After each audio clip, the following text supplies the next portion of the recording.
నమస్కారం అండి, నేను మీ సాంబా సాయి కుమార్. కోట్లు ఆకర్షించాలనుకుంటున్న అందరికీ కూడా నా ఛానల్కి అద్భుతమైన సుస్వాగతంతో ఈరోజు వీడియోని మొదలు పెడదాం. ఈరోజు టాపిక్ ఏంటి అంటే డిసిప్లిన్ అండి. లా of attraction related to discipline.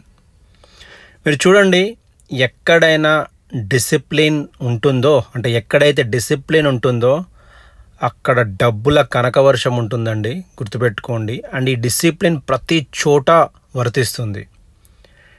ఏదైనా తీసుకోండి, మీరు ఏది సాధించాలన్నా మీకు డిసిప్లిన్ ఉండాలి. ఫస్ట్ మీకు అయినా నాకైనా ఎవరికైనా సరే డిసిప్లిన్ ఉండాలి. మీరు పెద్ద పెద్ద యాక్టర్లను తీసుకోండి, they are all very very disciplined.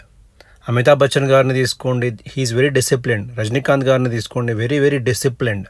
Time అంటే టైంకి వస్తారు, irrespective of other person is coming or not, he don't bother, but they are on time. అదేవిధంగా మీకు మీ హెల్త్ మీద డిసిప్లిన్ ఉండాలి అంటే డెఫినెట్గా మీరు రెగ్యులర్గా జిమ్కి వెళ్ళాలి, ఇట్స్ ఎ డిసిప్లిన్. రెగ్యులర్గా డైట్ తీసుకోవాలి, it's a discipline. Everything related to discipline. ఇకపోతే మన లా ఆఫ్ అట్రాక్షన్కి వచ్చేసినట్లయితే మనము చాలా ఏమంటాము, అఫర్మేషన్స్ అంటున్నాము, లేకపోతే మెడిటేషన్ అంటున్నాము, విజువలైజేషన్ అంటున్నాము, అన్ని టెక్నిక్స్ ఉన్నాయి, నేర్చుకోవాలి, చేయాలి అంటున్నాం. అది కూడా డిసిప్లినే అండి. మీరు ఒకరోజు చేసి 10 రోజులు చేయకుండా ఉంటే మీకు ఏమీ వర్కౌట్ కాదు అండి. డిసిప్లిన్ అనేది ఏంటి అంటే మీ మైండ్ మీద ఫోకస్ చేయించడానికే ఈ డిసిప్లిన్ ఉంటుంది. 41 days అయ్యప్పమాల వేసుకొని పూజలు చేస్తారు, ఇట్స్ ఎ డిసిప్లిన్ అండి. ఒక క్రమశిక్షణ అన్నది వస్తుంది ఆ 41 daysలో. దాని తర్వాత ఏం చేస్తున్నారు అన్నది పక్కన పెట్టండి మీరు. బట్ ఆ 41 days ఒక ఫోకస్ ఏదైతే ఉంటుందో అది అద్భుతం, మహా అద్భుతం అండి. దట్ ఈజ్ వాట్ ప్రతి ఒక్క రిలీజియన్లో, ఒకవేళ మీరు ముస్లిమ్స్ తీసుకున్నట్లయితే రంజాన్లో వాళ్ళు ప్రతి ఒక్క రోజు నిష్టగా ఉపవాసం ఉంటారు. It's a discipline. You have to be in that discipline. ఆ డిసిప్లిన్లో ఉన్నప్పుడే మీకు health, wealth, relationship, health, everything వస్తుంది. ఒక యూట్యూబ్ ఛానల్నే తీసుకోండి అండి, you have to be very very disciplined. ప్రతిరోజు ఒకే టైంలో, అంటే మీ వీడియో ఏదైతే ఉందో ఆ టైంలో కస్టమర్స్ అంటే సబ్స్క్రైబర్స్ కానీ వ్యూవర్స్ కానీ వెయిట్ చేస్తూ ఉంటారు ఆ పర్టికులర్ వీడియో ఆ టైం గురించి. సో యూట్యూబ్ ఆల్గరిథం కూడా అదే విధంగా పనిచేస్తాయి. సో డెఫినెట్గా ఒక డిసిప్లిన్ అనేది ఉండాలి. ఖచ్చితంగా పర్టికులర్ టైంకే మీరు వీడియో రిలీజ్ చేయాలి అన్నది ఒక డిసిప్లిన్ యూట్యూబ్కి సంబంధించి.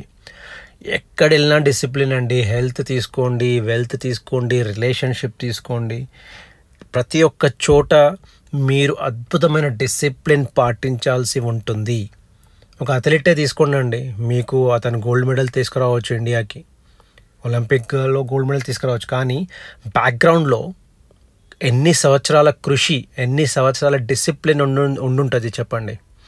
మనకు ముందు కనిపించేదే ఉంటుంది, అంటే గోల్డ్ మెడల్ వచ్చింది, వీడి లైఫ్ సెటిల్ అయిపోయింది, ఇంకా అందరూ వీడికి డబ్బులు ఇస్తారు, అది ఇస్తారు, ఇది ఇస్తారు అని మనం అనుకుంటాము.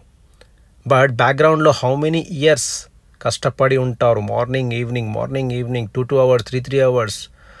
It's herculean task. అప్పుడు దాని తర్వాత then they will become such a big player in the industry, in the sports industry. Same thing with film industry also. మీరు సచిన్ టెండూల్కర్ని తీసుకున్నా, లేకపోతే రామ్ చరణ్ని తీసుకున్నా, ఎవరైనా కూడా they have done lot of hard వర్క్తో పాటు they are using law of attraction. నేను పదే చెప్తూ ఉంటాను, ఓన్లీ హార్డ్ వర్క్ అయినా ప్రాబబ్లీ వర్కౌట్ కాకపోవచ్చు, బట్ హార్డ్ వర్క్తో మీరు లా ఆఫ్ అట్రాక్షన్ యూజ్ చేసినట్టయితే మీరు 10x 100x 1000x different result వస్తుంది. పక్కన వాడు 100 రూపాయలే సంపాదిస్తే ప్రాబబ్లీ మీరు 1,00,000 రూపాయలు, 10 లక్షలు, లేకపోతే 10 కోట్లు సంపాదించే అవకాశాలు ఉంటాయి. దట్స్ ద ఓన్లీ డిఫరెన్స్ అండి. మీరు ఆ డిఫరెన్స్ని తెలుసుకొని ఒక అద్భుతమైన డిసిప్లిన్ని మీ లైఫ్కి తీసుకొస్తే దెన్ డెఫినెట్గా మీరు కోరుకున్నట్టుగా మీరు చేయగలుగుతారు, అద్భుతాలు సృష్టించగలుగుతారు. అదేవిధంగా మీ లైఫ్లో చాలా చాలా ఈజీగా అన్నీ రావడం అన్నది జరుగుతుంది. మీరు ఇలా అనుకోగానే అది కావడం అన్నది జరుగుతుంది. బట్ దానికి మీరు మైండ్ మీద ఫోకస్ చేయించాలి, మీకు అద్భుతమైన థాట్స్ మాత్రం రావాలి. Then only you can do miracles in your life అండి. సో ఇది ఈరోజు discipline related law of attraction video. అందరూ కోటీశ్వరులు కావాలని కోరుకుంటూ మీ సాంబా సాయి కుమార్ సైనింగ్ ఆఫ్. మీకు కనుక ఈ వీడియో నచ్చినట్లయితే దయచేసి సబ్స్క్రైబ్ చేయండి, మీ బంధుమిత్రులతో షేర్ చేయండి, వాళ్ళతో కూడా సబ్స్క్రైబ్ చేయించి నన్ను ఆదరించండి. Thank you so much. Me comments గురించి ఎదురు చూస్తూ ఉంటాను.